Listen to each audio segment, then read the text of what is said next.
Decíamos Alejandrina Barri, una historia para escuchar, para entender también el rol de los civiles en lo que fue esos 7 años de oscuridad para todos los argentinos. Alejandrina, ¿cómo estás? Buenas noches. ¿Qué tal? Buenas noches, ¿cómo Gracias están? por estar acá. No, gracias a ustedes. ¿Y cómo estás acá? Y acá, bueno, he venido muchas veces como parte de todos estos años de mucha pelea. He venido con sobrevivientes de la ESMA, recogiendo las pruebas que necesitábamos para llevar a los juicios en tantos años. Pero bueno, particularmente este lugar tiene que ver mucho con mi historia, con la historia de mis padres, porque el operativo este famoso de... Alejandrina, quiero preguntarte, perdón, te voy a llevar un poquito más atrás. Sí. ¿Cómo comienza tu historia? Digo, ¿quién era tu mamá? ¿Quién era tu papá? ¿Vos dónde naciste? ¿Dónde te criaron? ¿El tiempo que te criaron? Sí, mi mamá era Susana Mata, era docente, fundadora del sindicato docente de Almirante Brown. Mi papá era estudiante de Derecho, los dos militantes montoneros. Yo nací en la cárcel de Olmos. Previamente ellos estuvieron detenidos en el año 74 en la brigada de Banfield, lo que después se conoce como el Pozo de Banfield.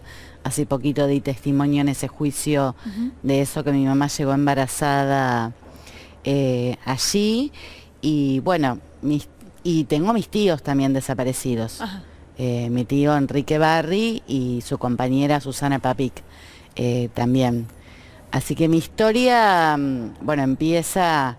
mi historia consciente empieza tempranamente a los 13 años, que es porque yo estaba cuando se da el operativo de que secuestran a mis padres en Uruguay como parte del Plan Cóndor, donde participa la patota de la ESMA, y en complicidad con los directivos de Editorial Atlántida montan este operativo de prensa. ¿Esta sos vos? Esta soy ¿Esa yo, nena sos vos? Sí, sí. ¿Cómo utilizaron cómo la dictadura y los medios utilizaron tu imagen? Mira, la utilizaron como parte de lo que ellos hacían, que se llamaban las medidas de acción psicológica y campañas de propaganda sobre la población civil. Nosotras estamos peleando con Miriam Bregman hace muchos años en una causa donde presentamos un montón de pruebas justamente para que se los condene también por genocidio, porque fueron parte central del plan genocida. Que el objetivo que tenía era, yo las vi muchas veces, ¿no? Digo, pero cada vez que las vuelvo a ver... Sí.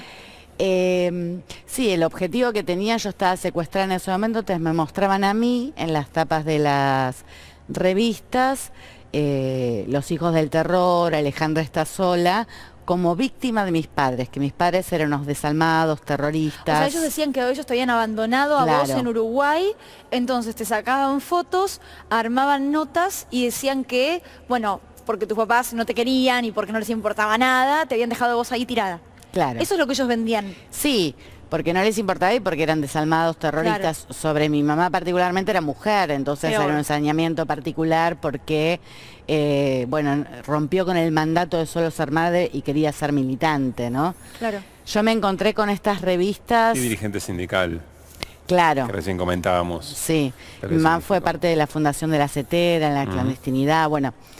Y yo me encontré con estas revistas cuando tendría 14 años y a mí me produjo todo lo contrario, ¿no? Fue un vuelco en mi vida.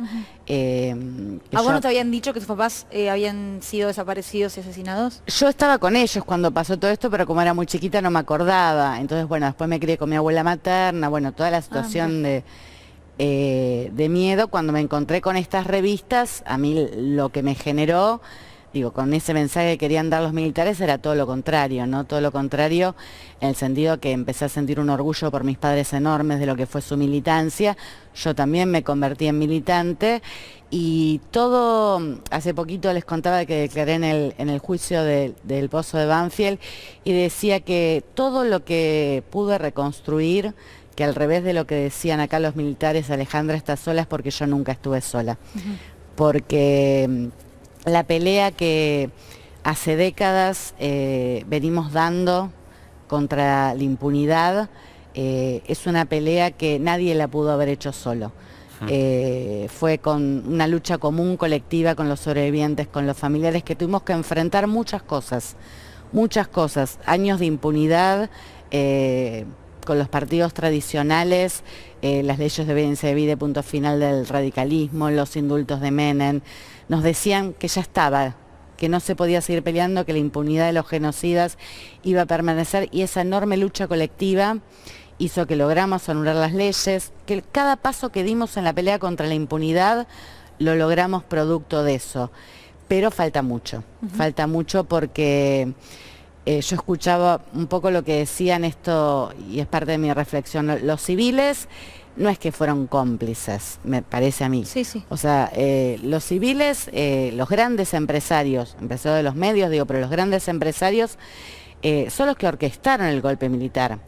En la carta abierta de Rodolfo Walsh lo dice, pero con una lucidez impresionante, dice: la raíz económica de estos crímenes son los que explica esta atrocidad y sobre todo la miseria planificada. Y bueno, no es casualidad, en la dictadura el primer año ya el 40% del salario había descendido, pero sobre todo tuvo que ver con derrotar una generación de obreros, de estudiantes, y transformar radicalmente la estructura del país. Ustedes piensen que antes de la dictadura había 4% de pobreza. Hoy estamos en un 50% de pobreza. 6 de cada 10 chicos son pobres. Pasaron los gobiernos, pero las condiciones estructurales, la gran obra que llevó adelante la dictadura, sigue vigente. Alejandrina, muy breve antes de despedirnos, ¿cuál es, qué nunca más tenemos que construir de aquí en adelante? El nunca más tiene que ver con, creo que es seguir peleando, ¿no? Porque seguimos peleando. Yo decía, bueno, la impunidad es muy grande.